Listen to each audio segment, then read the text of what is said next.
ಈ ಸರ್ಕಾರ ಕಳ್ಳರನ್ನ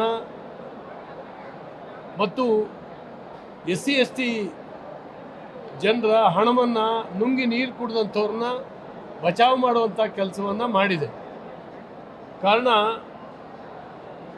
ವಾಲ್ಮೀಕಿ ನಿಗಮದ ಅಧಿಕಾರಿಯೊಬ್ಬ ಆತ್ಮಹತ್ಯೆ ಮಾಡ್ಕೊಂಡೇ ಹೋಗಿದ್ದರು. ಯಾವ ಹಗರಣವೂ ಹೊರಗೆ ಬರ್ತಿರಲಿಲ್ಲ. ಆತ ಆತ್ಮಹತ್ಯೆ ಮಾಡ್ಕೊಂಡು ಹಗರಣಗಳನ್ನು ಹೊರಗೆ ತಂದ. ಇವರು FIRನಲ್ಲಿ ಹಣ ಹೊಡೆದವ್ರನ್ನೇ FIR ಮಾಡೋಕ್ಕೆ ಬಿಡಲಿಲ್ಲ. ಈ ರೀತಿಯಲ್ಲಿ ಬಚಾವ್ ಮಾಡುವಂಥ ಕೆಲಸ ಮಾಡಿದ್ದಾರೆ.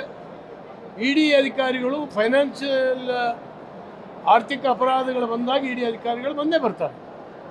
ಅವ್ರನ್ನು ಬರಬಾರ್ದು ಅಂತ ಹೇಳ್ತಾರೆ. ಅಂದರೆ ಒಟ್ಟಾರೆ ವಾಲ್ಮೀಕಿ ಹಗರಣದ ಎಲ್ಲವನ್ನು ಕೂಡ ಮುಚ್ಚಿ ಹಾಕುವಂಥ ಎಲ್ಲ ವ್ಯವಸ್ಥೆಗಳು ನಡೆದಿತ್ತು. ಆದರೆ ED ಬಂದಿದ್ದರಿಂದ ಎಲ್ಲವೂ ಕೂಡ ಬೆಳಕಿಗೆ ಬರ್ತಾ ಇದೆ.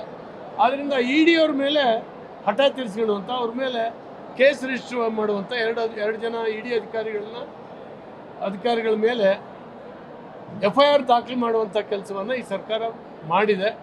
ಇದು ಹೊರಗಡೆ ಜನಕ್ಕೆ ಅರ್ಥ ಆಗ್ತಾ ಇದೆ ಏನು ಅಂತೇಳಿ ಹೇಳಿ. ಖಂಡಿತವಾಗೂ ಈ ರೀತಿಯ ಅಪರಾಧ ಮಾಡಿಯೂ ಅದನ್ನು ತನಿಖೆ ಮಾಡುವಂಥ ಅಧಿಕಾರಿಗಳ ಮೇಲೆ ಕೇಸ್ ರಿಜಿಸ್ಟರ್ ಮಾಡಿದ್ದು ಇದು ಹೊಸ ದಾಖಲೆ ನಮ್ಮಲ್ಲಿ ಕರ್ನಾಟಕ ರಾಜ್ಯದಲ್ಲಿ. ಜನ ಇದನ್ನು ಅರ್ಥ ಮಾಡ್ಕೊಳ್ತಾರೆ.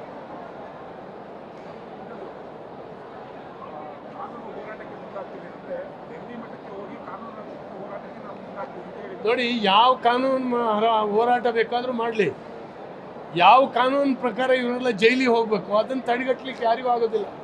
ಈಗ CBI ಕೂಡ ಎನ್ಕ್ವೈರಿ ಮಾಡ್ತಾ ಇದೆ. CBI ಅಧಿಕಾರಿಗಳ ಮೇಲೂ ಇವರು ಕೇಸ್ ರಿಜಿಸ್ಟರ್ ಮಾಡ್ಬೋದು. ಯಾವ ಕಾನೂನು ಹೋರಾಟ ಬೇಕಾದ್ರೂ ಮಾಡಲಿ. ಆದರೆ ಮಂತ್ರಿ ಈಗ ಜೈಲೊಳಗೆ ಹೋಗಿದ್ದಾರೆ. ಇನ್ನು ಯಾರ್ಯಾರು ಹೋಗಬೇಕು ನೋಡಬೇಕು.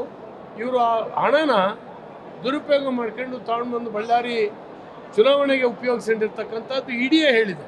ಹಾಗಾಗಿ ED ಮೇಲೆ ಸಹಜವಾಗಿ ಇವರಿಗೆ ಸಿಟ್ಟು ಬರ್ತದೆ. ಯಾರು ಏನು ಮಾಡಲಿಕ್ಕೆ ಆಗೋದಿಲ್ಲ.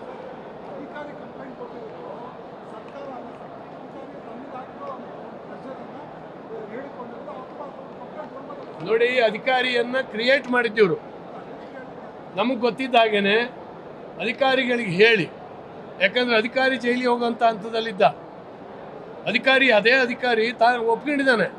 ತಾನು ವಸಂತ ನಗರದಿಂದ ಬೇರೆ ಬ್ರಾಂಚಿಗೆ ಅದನ್ನು ಅಕೌಂಟನ್ನು ಬೇರೆ ಅಕೌಂಟನ್ನು ಮಾಡಿಸಿದ್ದು ನಾನು ಅಂತ ಒಪ್ಕೊಂಡಿದ್ದಾನೆ.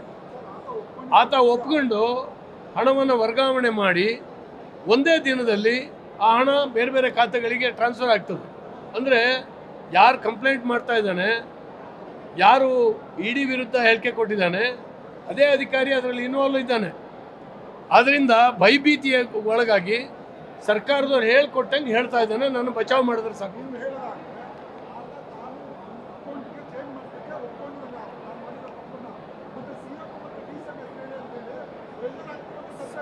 ಸರ್, ಈಗ ಯಾರು ನಿನಗೆ ಪ್ರೆಷರ್ ಹಾಕಿದ್ರು, ಯಾರ ಆದೇಶದ ಮೇಲೆ ನೀನು ಅದನ್ನ ಅಕೌಂಟ್ ಚೇಂಜ್ ಮಾಡಿದೆ ಅಂತ ಕೇಳಿದ್ದಾರೆ ನನಗೆ, ನನ್ನ ಮಾಹಿತಿ ಪ್ರಕಾರ. ಮತ್ತು ಆ ಅಕೌಂಟನ್ನು ಅಲ್ಲಿಗೆ ಚೇಂಜ್ ಮಾಡಲಿಕ್ಕೆ ಅವನಿಗೆ ಯಾರೋ ನಿರ್ದೇಶನ ಕೊಟ್ಟಿರ್ಬೇಕಲ್ಲ. ಸರ್ಕಾರದಲ್ಲಿ ಯಾರು ಕೊಟ್ಟಿದ್ದಾರೆ ಅಂತ ಬಾಯಿ ಬಿಡಿಸ್ಬೇಕಲ್ಲ. ಆ ಹಂತಕ್ಕೆ ಆತ ಹೆದರಿದ್ದಾನೆ.